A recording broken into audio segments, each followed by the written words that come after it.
ከእገታው በኋላ ብሩክና ዝና ለመጀመሪያ ጊዜ ተገናኙ። ለመሆኑ ፊት ለፊት በዚህ መልኩ ተገናኝተው ስለምን ነበር ሲነጋገሩ የነበሩት? እንደዚሁስ የክስ ጉዳይ ምን እንደደረሰ በአጠቃላይ ይዤላችሁ ነው የመጣሁት። ዛሬ ብሩክ መሀሌትን ይቅርታ ሲልም ታይተዋል። ይቅርታ ያለው ግን የእሷን ይቅርታ ሊቀበላት እንደማይችልና ከአሁን በኋላ ሌላ ህይወት እንደጀመረ ፈጽሞ በመንገዴ ላይ እንዳገቢ አሁን ይቅርታሽን ልቀበልሽ ስለማልችል በጣም ይቅርታ ሲላት ይደመጣል። ሰላም ውድና የተከበራችሁ የቻናሌ ቤተሰቦች፣ ለቻናሉ አዲስ ከሆናችሁ ሰብስክራይብ በማድረግ እንደዚሁም ቪዲዮን በላይክ መጀመር አትርሱ። ምሳሌ ድራማ ቀጣይ ፓርቲ ይዤላችሁ ነው የመጣሁት። እስከ መጨረሻው ድረስ ለማየት ሞክሩ። ቪዲዮውን አልፎ አልፎ አስገባላችኋለሁ። በዚህ መልኩ እንግዲህ ካሳለፍነው ፓርት ላይ መሀሌትና ዝና መኪና ውስጥ ሆነው ሲያወሩ ባያቸው ጊዜ መድብን ድንገት ተሰውሮባቸው ነበር። ይህ መስሎት ዛሬ ብሩክ ዝና በርቀት ሲያየው ልክ እንደ መድብል የሚሰወር ስለመሰለው ብሩክን ለመከታተል ሞክሮ ነበር። ነገር ግን ብሩክ ራሱ ነው ዝና ፊት ለፊት የሄደው። እንደዚህም ባደረጋችሁኝ እያንዳንዱ ነገር እጥፍ አድርጌ አጸፋ እንደምመልስ እርግጠኛ መሆን አለብህ በማለትም ፊት ለፊት ሲናገረው ነበር። ዝና ዛሬ በብሩክ ንግግር በጣም የፈራ ይመስላል። እንግዲህ ካሳለፍነው ፓርት ላይ መድብል የተቀየሰው በወቅቱ ምሳሌ አብራው ስለነበረችና ምሳሌ ፊት ለፊት ምንም አይነት ስህተት ሊሰራ ማየት የለባትም፣ ህፃን ልጅ ናት፣ ይህንን አይነት ነገር ለማየት እድሜዋ አልደረሰም በማለት ለሷ ነጻነት ሲል ነው በወቅቱ ከዝና የተሰወረው። ዝና ግን ምናልባት ከምሳሌ ፊት ያገኛትን አጋጣሚ ለመጠቀም ሞክሮ ነበር። በወቅቱ መድብል ምሳሌን ይዞ ተሰውሯል። ይሁንና ትንሽ ግምት ነበረው። በወቅቱ ዝና ምናልባት መድብል የተሰወረው እኔን ሳይፈርቶ ሊሆን ይችላል የሚል ትንሽም ግምት ቢኖረውም ፈጽሞ ያ እንዳልሆነ ግን ዛሬ አረጋግጦለታል ብሩክ። እንግዲህ መግቢያው ላይ እንደነገርኳችሁ እንደዚሁም ደግሞ ምስሉን እንዳሳየኋችሁ ማህሌትም ብሩክ ቤት መታ ነበር። ብሩክ ቤት የመጣችው ካሳለፍነው ፓርት ላይ ወደ መጨረሻ አካባቢ ነው። እንግዲህ ቅድስት 2-3 ጊዜ በሩን ዘግታባት ነበር። ምክንያቱም በአሁኑ ላይ ፈጽሞ ቅድስት ከብሩክ ጋር ከተገናኘች ጥሩ ጊዜ እንደማይፈጠር እንደዚሁም ደግሞ ከአሁን በፊት ስታሳልፋቸው እንደነበረችው ሁሉ ቅድስት አሁን ላይ በብሩክ ፈጽሞ መደራደር እንደማትፈልግ ሙከራ እያደረገች ይመስላል። ምክንያቱም ቅድስትና ብሩክ አሁን ላይ ኦልሬዲ ፍቅራቸው ይፋ ይሆናል። በቅርብ ለመጋባትም እንደዚሁም ደግሞ ወንድም ለምሳሌ ውለዱ እያለ ነው መድብል እንደ ታላቅ የመከረው። ስለዚህ አሁን ላይ ቅድስት ትልቁ ተስፋ ትዳሯን መያዝ ነው። ያንን እቅዷን እንደበለሽባት ትልቁ መስፈርት ደግሞ የማህሌት ወደዚህ ቤት መመለስ ነው። በፍቅርም ሆነ በጸብ የብሩክና የቅድስት መንገድ የሚያበላሽ ስለመሰላት ነው ዛሬ የመሀል ወደዚህ መቅረብ በሩን የዘጋችውና በተደጋጋሚ አንገራገረችው። እንግዲህ ብሩክ ቆሞ ማን ነው ብሎ ሲጠይቃት እንደ አጋጣሚ ለሶስተኛ ጊዜ በሩን ስከፍተው መሀሌት መሆኗን ፊት ለፊት አይቷት ነበር። ትግባ ያለው አስገቢያት ምን ፈልጋ ነው ነበር ያላት ለቅድስት በወቅቱ። እርግጥ ማህሌት ወደ ቤት መግባት ቅድስትን ፈጽሞ ባያስደስትም እንደዚሁ ቅድስት ማህሌት ከገባች በኋላ የሚያወሩትን ላለመስማት ወደ ውስጥ ለመግባት ሞከራ ነበር። ነገር ግን ቅድስት እዚህ ነኝ ነው ያላት። እያንዳንዱ መልስ ቅድስት ፊት ለፊት እንደዚሁም እያንዳንዱ የማህሌትና የብሩክ ንግግር ቅድስት ፊት ለፊት እንደዚሁም ለቅድስት ሁሉን ነገር ግልጽ እንዲሆንላት ስለፈለገ እዚሁ ሁኚ ነው ያላት። በብሩክ ትዕዛዝ መሰረት ቅድስትም እዛው ሆና ስታዳምጥ ነበር። እንግዲህ ማህሌት በቻለችው ብሩክን ይቅርታ ለመጠየቅ ሞክራለች።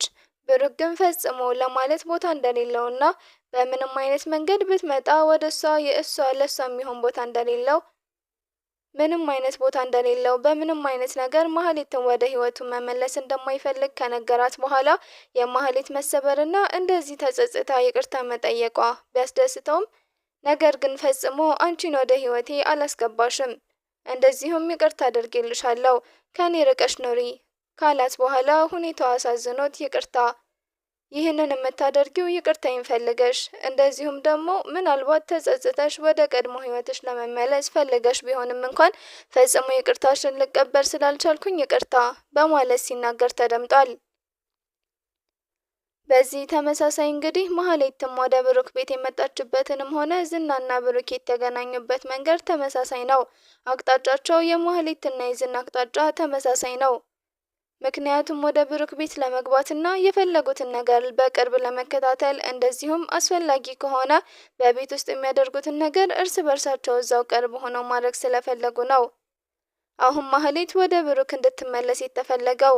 ነገር ግን አሁን ላይ በውስጧ ማህሌት ብሩክ ይቅር ቢላትና ወደ ቀድሞ ህይወቷ ቢመልሳት ወይንም ደግሞ ወደ ራሱ ህይወት የቤት እመቤት ቢያደርጋት ሙሉ ለሙሉ ዝናን ለመካድ ወስና ነበር። ምክንያቱም ከብሩክ ጋር ሆና ጸባዩን ሙሉ ለሙሉ ቀይራ፣ ለምሳሌ እናት ሆና እንደዚሁም ለቤቱም የቤት እመቤት ሆና በክብር መቀመጥ ነው የምትፈልገው። ምክንያቱም ከብሩክ ቤት ከወጣች ጊዜ ወደዚህ ዝና ምንም እንኳን ከሷ ባይርቅም ነገር ግን ፈጽሞ የብሩክን ያህል ደረጃ እንደዚሁም ደግሞ እሷ በቤቷ ውስጥ ስትኖረው እንደነበረው ፈጽሞ ሊሆን አልቻለም። ይልቁንስ ከቀን ወደ ቀን ደረጃዋ እየወረደ እስከ መባረር ደርሳለች። አሁን ላይ ምንም አይነት አማራጭ ስላጣች ነው እንጂ አልፎ አልፎ ከዝና ጋር እየተነጋገረች ያለችው። ከዝና ጋር ያለው ስራ በጣም ሰልችቷታል። ቅድስት ከቀን ወደ ቀን ክብሯ እየቀነሰባትም ስለመጣ በቅርብ ዝናን ለመካድ ወስና ነበር። ነገር ግን ያ የሚሆነው ብሩክ ሲቀበላት ነበር። ብሩክን ፈጽሞ ሊቀበላት አልቻለም። በጣም ማዝናና ልቧ ተሰብሮ ወደ ዝና ነው መልሳ የደወለችው። ምክንያቱም አሁን ላይ የመጨረሻ አለኝ ያለችው አማራጭ ኤፍራታን አጋልጦ መስጠት ነው። እንደዚሁም ደግሞ ኤፍራታ ላይ የቀራትን በቀል መወጣት ነው። ኤፍራታ በግሬ ስራ ጎንብሳ ማህሌት ይቅር በይኝ በማለት እንድትል እንደዚሁም ደግሞ ያንን ቀን ስለምትጠባበቅ አሁን ላይ መልሳ ወደ ዝና ደውላ ፈጽሞ ሊሳካልኝ አልቻለም፣ ወዴት ልሂድ? ኤፍራታም እንዳትገቢ ብለኛለች፣ አባራኛለች። ብሩክ ቅድስትም ተባብረው አስወጡኝ። እኔ የት ልሂድ? በዚህ ምሽት የት አድራለሁ? በማለት ስትጠይቀው ምንም የማቅልሽ ነገር የለም። እኔ ጋር የምትስማሚው ስኬታማ ስትሆኚ ብቻ ነው። ወደ እኔ መደወልም ሆነ ቁም ነገር ያለው ጉዳይሽን ይዘሽ ስትመጪ ብቻ ነው በማለት ቢዘጋባትም ቀጥታ ቤቱን ስለምታውቀው ሄዳ በሮ ላይ ስታለቅስ ተቀብሏታል። ይሁንና አሁንም ዝና አቋሙ በዛው እንደጸና ስላወቀች የመጨረሻ ያላትን ቻንስ ያክስቷን ልጅ ኤፍራታን አጋልጣ መስጠት እንደዚሁም ደግሞ ኤፍራታ እንድትታገትና የምትታገትበትን ቦታ እሷ እንደምትቆጣጠር በወቅቱ ደግሞ ኤፍራታ ማህሌት እግር ስር ተደፍታ ማህሌትን ይቅርታ እንደምትጠይቃት ያ ሲሆን ምናልባት ኤፍራታ ቢያንስ ለማለት ትንሽም ቢሆን ክብር ቦታ ትሰጣታለች የሚል ይሄ የማህሌት ትልም ነው። ስለዚህ ከዝና ጋር ተነጋግራ በዚህ መልኩ ተስማምተዋል። ኤፍራታን እንዴት እንደሚይዟትና የት እንደሚይዟት ምን እንደሚያደርጓት ሁሉንም ነገር ሲነጋገሩ ነበር። ነገር ግን ዛሬ ነገ ብሎ የሰጣት ቀን የለም። እኔ ስነግርሽ ታደርጊዋለሽ በማለት ነበር ያዘዛት። ሌላ ምንም አማራጭ ስለሌላት የዝናን ትዕዛዝ ተቀብላ እሺ ብላለች ማህሌትም። እንግዲህ ወደ እነ ሞገስ ስንመጣ በሞገስና በሎላ መካከል እየተፈጠረ ያለውን ነገር እያየን ነው። በተለይ በጠበቃው በኩል የሚመጡ ሎላ ላይ እየተደረጉ ያሉ ጫናዎች ከቀን ወደ ቀን እየጨመሩ መጥተዋል። ሎላም ጸባይዋ ሙሉ ለሙሉ በሚባል ደረጃ ተቀይሯል። የሎላ ጸባይ መለወጥ ሞገስንም ግራ ስለገባው ለዳጣ አማክሯት ነበር። እርግጥ ዳጣ ሎላ የነገረቻትን ነገር ለሞገስ ከመናገር ይልቅ ለብሩክ ብትነግረው ምን ብናረግ ይሻላል ብላ ከብሩክ ጋር ለመመካከር ፈልጋ ነበር። ይሁን እንጂ ዳጣና ሞገስ እንዳጋጣሚ ላገኘሽ እፈልጋለሁ ብሎ ደውሎላት ነበር ለዳጣ። ሞገስን ለዳጣ ደውሎ ላገኘሽ እፈልጋለሁ ከማለቱ በፊት ጠዋት እንደነጋ ማታ ልትነግረኝ ያልፈለግሽው ነገር እንደዚሁም ደግሞ በወቅቱ ላስጨነቅሽ ስላልፈለግኩ ብዙም አልተጫንኩሽም ሎላ ምን ሆነሽ ነው? ሰሞኑን በማለት ሲጠይቃትም ፈጽሞ ልትነግረው እንደማትችል ከነገረችው በኋላ ቁርስ በልተው ሊወጣ ሲል ነው ለዳጣ የደወለላት። እንግዲህ ዳጣም ፊት ለፊቷ ስለነበረ ጥያቄውን እየጠየቃት የነበረው መልሳታ በጣም ተደናግጣ ልክ እንደ ሎላ ያሳየችውን አክት አይነት ነው ለዳጣም ስታሳይ የነበረው።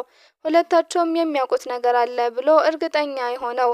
ከዛም በኋላ ዳጣ በቻለችው አቅም ለመደበቅ ጉዳዩን ላለመናገር እንደዚሁም ደግሞ እሷ የደበቀችውን ነገር እኔ እንዴት እነግረዋለሁ በማለት አስባ ይመስላል የተወሰኑ ሙከራዎችን ብታደርግም ሞገስ ጫና ስላደረገባት እውነቱን ተናግራለች። ዳጣ እውነቱን ስትናገር ሎላ ሰሞኑን በጣም በትልቅ ጫና ውስጥ ነው ያለችው። እንደዚሁም ደግሞ ትልቅ ማስፈራሪያ እየመጣበት እንደሆነ ነግረዋለች። ከእንዴት አገኛት? ዝና ነው አይደለም ብላ ነበር። ሞገስም የጠየቃት አይደለም እሱ ቢሆንማ መፍትሄ ይኖረዋል፣ ቢያንስ አንተም ታውቀዋለህ በማለት ነበር የነገረችው። ታዲያ ማን ነው? ለምንድነው? እኔም ማላውቀው ሰው ነው እኮ በጣም ጠርጥሬያለሁ። ባይገርምሽ ካልጋ ስር ሽጉጥ አግኝቼ ስጠይቃት በጣም ተደናግጣ ልክ አሁን አንቺ የምታሳየኝን አክት ነበር እሷም ያሳየችኝ። ከዚህም በላይ ደግሞ ጠበቃው መጥቶ በሩን ለመክፈት ሄዳ ወደቀች። ጠበቃው ደግሞ ምናልባት እርጉዝ ናት ብሎ ተናገረ ሲል ችግሩ እሱ ነው እኮ በማለት ስትናገር ነበር የተደመጠችው ዳጣ። ዳጣም ችግሩ እሱ ነው እኮ በማለት ስትናገር እርግዝናው መስሎ ስለነበር አንቺም ታውቂያለሽ ማለት ነው ሉላዬ እውነት ጸንሳለች በማለት ሲናገር በምን ጣዕሙ ብላ ስትመልስ ዳጣ እና ምንድነው በማለት ሲናገር ጠበቃው ያስቸገራት ነው ብላ ትመልስለታለች። ዳጣ ሞገስ በጣም ይናደድና እየተጣደፈ ወደ ሉላ ይሁን ወደ ጠበቃው ይሁን ባይታወቅም እየተጣደፈ ሲሄድ ነበረ የቆመው። እንግዲህ የዛሬው ቪዲዮ እዚህ ድረስ ነበር። ቀጣይ ፓርት ላይስ ምን ይፈጠራል የሚለውን ደግሞ አብረን የምናየው ይሆናል። ሞገስ እየሄደ ያለው ወደ ጠበቃው ነው ወይስ ወደ ሉላ ነው የሚለውን እንደዚሁም በቀጣይ ፓርት ላይ የምናየው ይሆናል። በቪዲዮ ላይ ማንኛውም አይነት አስተያየት ካላችሁ በኮሜንት ስር መጻፍ ትችላላችሁ። ስላዳመጣችሁኝ ከልብ አመሰግናለሁ።